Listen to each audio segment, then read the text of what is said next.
Bonsoir. Alors ce que l'on vit, c'est un petit peu paradoxal actuellement, puisque l'heure est à l'assouplissement des mesures sanitaires un peu partout, mais en même temps, il y a un léger rebond dans le nombre des contaminations. Est-ce que l'on peut l'expliquer, ce rebond, aujourd'hui? Alors oui, effectivement, c'est un rebond qui est explicable par la prévalence du variant BA2 qui petit à petit revient et prend le dessus sur le variant BA1 de Omicron, hein, ces deux frères jumeaux, et également par le fait que les contaminations ayant massivement baissé après un mois de janvier extrêmement éprouvant, les gens font un peu moins attention et relâchent les mesures barrières. Est-ce que c'est inquiétant, la Chine qui prend soudainement des mesures drastiques et qui enregistre un nombre de cas jamais atteint depuis le début de la crise il y a 2 ans? Alors, la Chine avait fait une stratégie de contrôle extrêmement stricte sur des variants d'origine hein, du virus et également avec des variants qui étaient quand même beaucoup moins contagieux et il se trouve que là, ils sont débordés par un variant, la famille Omicron, qui est beaucoup plus contagieuse. Et donc, c'est une stratégie qui n'est plus tenable. Et effectivement, on voit que chez eux, comme ce qui avait été préfiguré en fait en Australie, un débordement du virus et je ne sais pas, je ne sais pas comment ils vont tenir. Je pense que cette stratégie n'est pas tenable. Alors il ne faut pas être seulement qu'alarmiste, hein. Il y a tout de même donc ce rebond des contaminations, mais pas des hospitalisations, ou en tout cas pas dans la même proportion qu'au plus fort de la 5e vague, hein. Tout à fait. La différence de maintenant par rapport à un an auparavant, c'est que la famille Omicron est nettement moins dangereuse que la famille des autres variants, alpha, bêta, delta. La vaccination a produit ses effets aussi pour protéger des formes graves.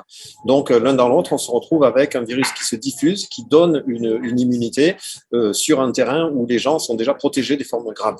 Mais est-ce que cela signifie que ça y est, nous sommes dans cette fameuse phase où l'on peut se dire ok, il faut apprendre à vivre avec le virus, mais il n'est plus aussi fatal qu'avant?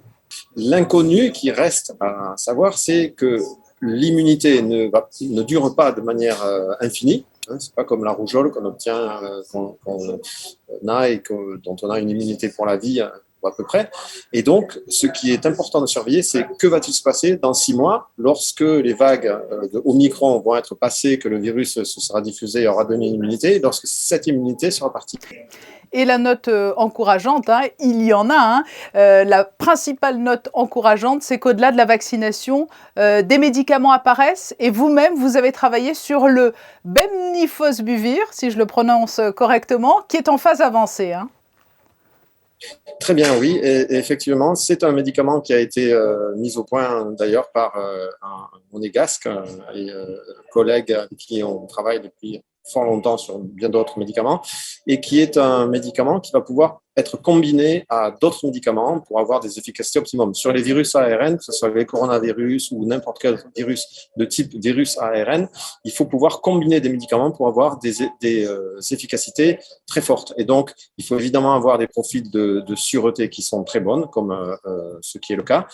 Et on peut espérer avoir un médicament pour traiter les formes graves qui vont petit à petit, ces médicaments, remplacer des médicaments extrêmement coûteux et peu adaptables que sont, mais qui sont efficaces, hein, mais qui sont les anticorps monoclonaux et qu'il faut adapter progressivement à chaque variant. Et on peut imaginer une mise sur le marché de ce type de médicaments plus ou moins rapide? Donc ces médicaments, logiquement, la fin des essais sera sur la fin de l'année, je pense le deuxième semestre 2022, et ça ne devrait pas tarder.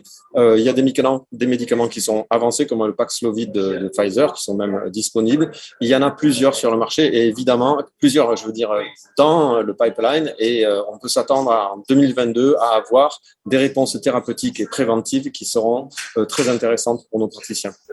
Une dernière question, Bruno Canard, vous qui êtes chercheur, nous ne sommes pas à l'heure des bilans de cette pandémie, hein, tant on sait qu'elle est longue depuis le début, mais les situations hors normes qu'elle a générées étaient-elles envisageables? Est-ce que certains scientifiques auraient pu imaginer de telles répercussions et de telles conséquences? Malheureusement, je vais vous dire oui.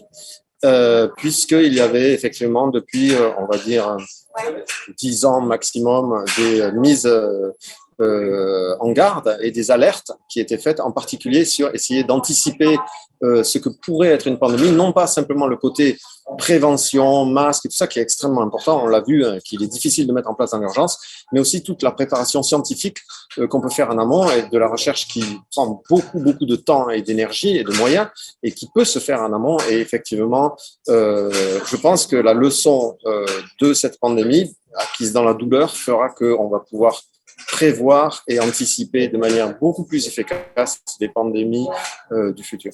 Il y a tout de même un message d'espoir. Bruno Canard, directeur de recherche au CNRS, merci d'avoir répondu à nos questions pour ce triste anniversaire, 2 ans quasiment jour pour jour après le début de la pandémie.